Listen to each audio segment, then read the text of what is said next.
ఈ ప్రభుత్వం చాలా ప్రతిష్టాత్మకంగా ఫీల్ అవుతూ వాళ్ళు చేస్తున్న పనిలో ఎంత దోపిడీ ఉందో, దగా ఉందో మీ ముందుకు తీసుకొస్తున్నాం.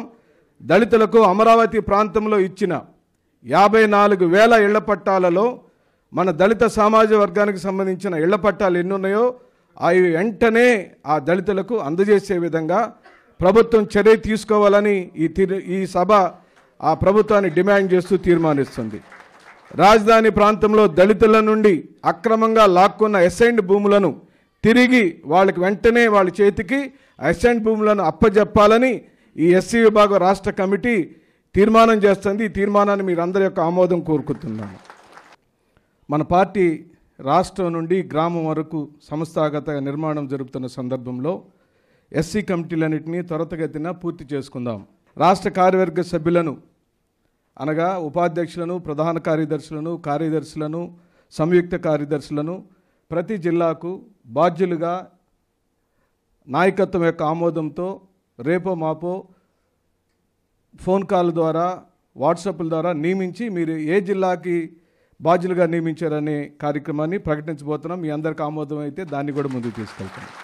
అసెంబ్లీ నియోజకవర్గ అధ్యక్షులుగా ఎస్సీ విభాగానికి నియమించిన వ్యక్తికి తన పరిధిలోని మండలాలు, గ్రామాలకు ఎస్సీ విభాగాల అధ్యక్షులను నియమించడం కొరకు ఈ సభ తీర్మానం చేస్తుంది. దాన్ని కూడా మీరు ఆమోదించవలసిందిగా కోరుచున్నాను. ఈ నెల 27వ తారీఖు ఏప్రిల్ నుండి 27 మే అనగా సరిగ్గా 30 రోజుల కాలంలో రాష్ట్ర కమిటీ వచ్చింది. జిల్లాకు అధ్యక్షులు వచ్చారు. జిల్లా కమిటీలో కూడా కొంతవరకు వచ్చినాయి. 175 అసెంబ్లీ అధ్యక్షులకు గాను 150 మంది అధ్యక్షులు వచ్చారు. కాబట్టి ఇక చేయవలసిన మండల అధ్యక్షులు, గ్రామ అధ్యక్షుల నియామకాలు కూడా 30 రోజుల్లో చేయడానికి ఈ సభ తీర్మానించింది. మీ అందరి యొక్క ఆమోదం కోరుచున్నాను. మరి తండ్రికి తగ్గ తనయుడిగా ఇంకో 4 అడుగులు ముందుకు వేసి మహిళకే కాదు దళిత మహిళలు కూడా ఈ శాఖని సమర్థవంతంగా నిర్వహించగలరన్న మంచి నమ్మకంతో ఈ రోజున జగనన్న మరి సుచరిత గారికి ముందిచ్చారు, తర్వాత నాకు ఇవ్వడం జరిగింది. మరి ఈ రోజున ఇంత బాధ్యతాయుతమైన శాఖని మాకు ఇవ్వడం పట్ల, మహిళలమైన దళిత మహిళలమైన మాకివ్వడం పట్ల మరి నిజంగా మనం అందరం కూడా సంతోషాన్ని వ్యక్తపరచాలి. మాట్లాడితే ఇప్పుడున్న వంగలపూడి అనిత గారు మాట్లాడుతున్నారు, జగనన్నని చాలా తక్కువ చేసి కించపరిచే విధంగా మాట్లాడితే పులివెందుల ఎమ్మెల్యే అంటుంది ఆవిడ. కరెక్టే, జగనన్న పులివెందుల నుండే ఎన్నికయ్యారు, పులివెందుల ఎమ్మెల్యేగానే ఉన్నారు. పులివెందుల ఎమ్మెల్యే అనేది క్రైటీరియా. ప్రతి వాళ్ళు కూడా ఎమ్మెల్యే కానీ గెలిస్తేనే క్యాబినెట్లోకి వచ్చేది, తర్వాత ఎవరైతే పార్టీ అధ్యక్షులుగా ఉన్నా వారు ముఖ్యమంత్రి అయ్యేది మేమందరం ఎన్నుకోవడం ద్వారా. మన చిన్న లాజిక్ ఆవిడ ఎలా మిస్ అవుతున్నారో తెలియట్లేదు. కానీ ఆ పులివెందుల ఎమ్మెల్యే గారు తీసుకున్న నిర్ణయం వల్లనే ఈ రోజున ఆవిడ మళ్ళీ హోంమంత్రిగా ఉందన్న విషయాన్ని ఆవిడ మర్చిపోతున్నారు.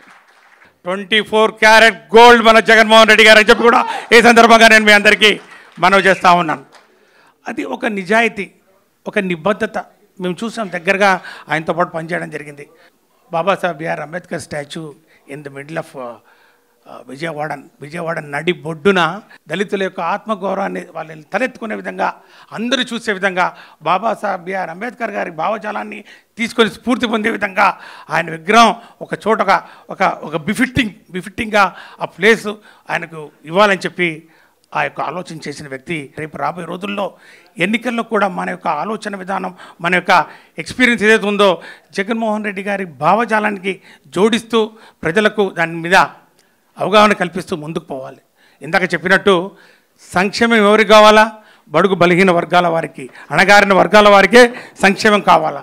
అందుకే సంక్షేమం అనేది ఒక బ్రాండ్ కింద, ఒక యూఎస్పీ కింద మన పార్టీ తీసుకుంది. మనం కూడా అదే విధంగా జగన్మోహన్ రెడ్డి గారిని కానివ్వండి, పార్టీని కానివ్వండి, ఈ యొక్క మన వింగ్ను కూడా ఇది నా నాయకుడు, నా జగన్, నా పార్టీ, నా ఎస్ఎస్ఎల్ అని మనం కూడా ఓన్ చేసుకునే సమయం ఆసన్నమైందని చెప్పి కూడా మీ అందరికీ మనవి చేసుకుంటూ, నిజంగానే మనం కూడా పార్టీకి మొన్న జరిగిన ఎన్నికల్లో కూడా మనవంతు కూడా సహాయ సహకారాలు చాలా చేశాం. కాబట్టి ఈరోజు అంతా పర్సెంటేజ్ వచ్చిందని ఒక విశ్లేషణ ఉంది. నాకు మాత్రం రాజ్యసభ పదవి మీ వల్ల నాకు వచ్చిందని మీ అందరికీ ముక్త కంఠంతో ప్రత్యేకమైనటువంటి ధన్యవాదాలు తెలియజేసుకుంటున్నాను. ముఖ్యంగా కూటమి నాయకుల యొక్క ఆలోచన ఎలా ఉందంటే మాల్లో మాదిగలు వేరైపోయారు, వాళ్ళకి జీవితంలో వాళ్ళు కలవరు, వాళ్ళు ఎప్పుడు కూడా ఏమీ సాధించలేరు, మన వాళ్ళని థర్డ్ రేట్ సిటిజన్స్గా చూడొచ్చు మా పార్టీ వాళ్ళ పార్టీల్లో అని ఆలోచించుకుంటున్నారు.